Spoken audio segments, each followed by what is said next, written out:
নমস্কার বন্ধুরা, আজ আমরা একটি গুরুত্বপূর্ণ মেশিন নিয়ে আলোচনা করব যেটি সার্জারি ক্ষেত্রে খুব দরকার পড়ে। সেটি হলো ডায়াথার্মি বা ইলেকট্রিক কটারি মেশিন। এটি একটি ইলেকট্রোল্যাব কোম্পানি ডায়াথার্মি মেশিন। এর দুটি মোড থাকে, একটি বাইপোলার মোড এবং আরেকটি হচ্ছে মনোপোলার মোড। প্রথমে বাইপোলার মোড নিয়ে আলোচনা করব। এর দুটি মোড থাকে, একটি কাট মোড এবং একটি কোয়াগুলেশন মোড। এই বাইপোলার মোডটিকে ব্লু রং বা নীল রং দ্বারা চিহ্নিত করা হয়। এরপর আছে মনোপোলার মোড নিয়ে।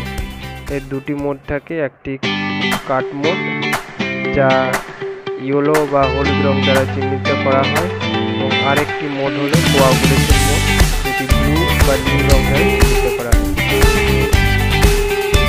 এই কাটিং মোডটি আবার দুটি মোড থাকে, একটি পিওর এবং আরেকটি ব্লেন্ড মোড। এছাড়াও প্রোগ্রাম মোডে P1 ও P2 মোড থাকে। এরপর আসি কোয়াগুলেশন মোডে, আবার দুটি মোড থাকে, একটি স্প্রে মোড আর একটি ফোর্স মোড।